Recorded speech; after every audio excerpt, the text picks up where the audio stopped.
It's Sikora without a voice. Hi, it's Sikora, and I'm very happy to be given this opportunity to talk to you for like some seconds. And if you want to listen to it, then please enjoy. I was playing keyboards in a pop band when I eventually met Unentschuldigt at a concert. And we were talking about music and so on and so on, and I would ask him if I can send a demo tape over to Plough, where he was responsible for A&R at that time and for finding new talents, and he said yes. Okay, so I produced the tape, some tracks, and sent it to him, and most of these tracks ended up on Plough 11, which was my first ever release on Plough in 1996. And since it was really good, many followed. Yeah, that's how it started. My biggest inspiration is, and even if this might sound cheap, Stephan Straka. He has been, for many reasons, inspiring, because he is, for one, he can, you can put him in any venue at any size, and he will drag the attention of everybody in there in a matter of seconds, and then keep that magic up for as long as he wants to. And there's probably no one else that can do this with this intensity. And he's been doing that for such a long time, and still is putting so much energy in all of that. And so I would say he is very, very, very inspirational.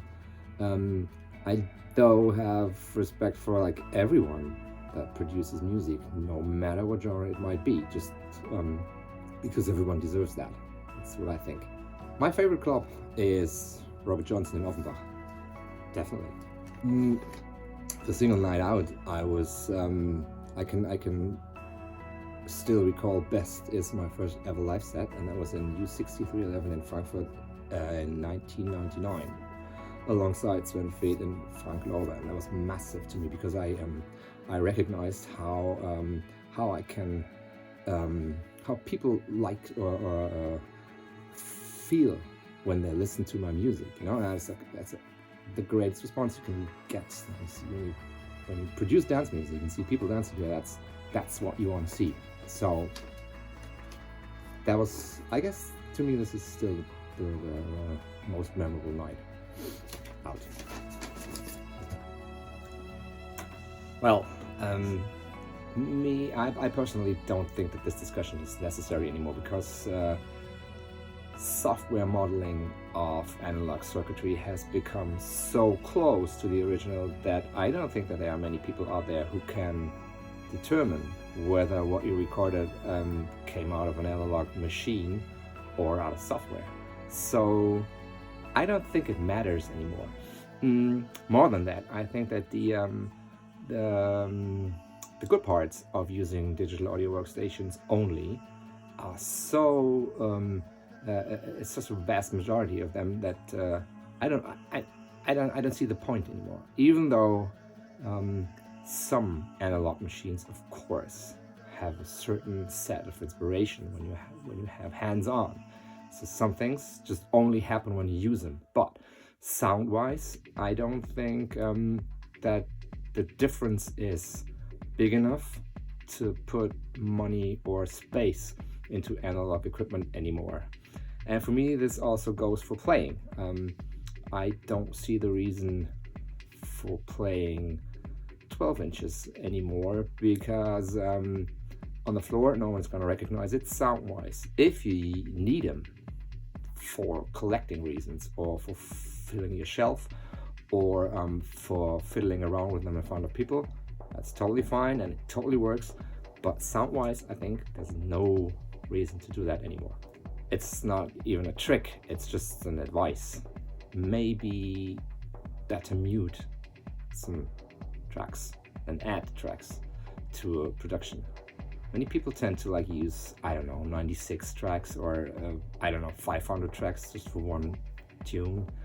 And I think if a song is going to work, it's going to work without too many tracks. It's just going to work just for its idea. And if it doesn't, it's not going to work ever. You can put as many tracks on it and tricks on. So this advice would be probably just mute, don't add. I can of course say one thing. I think it's most important to listen to as much music as you probably can, and do not stick to just the genre you are seeing yourself in. So do not only listen to techno or house or any of electronic music that you prefer.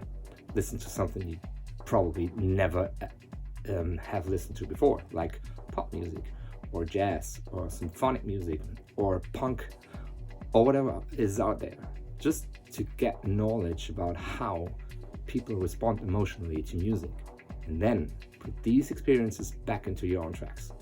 And this is gonna put yourself into a position of producing more interesting tracks. That's what I think, at least.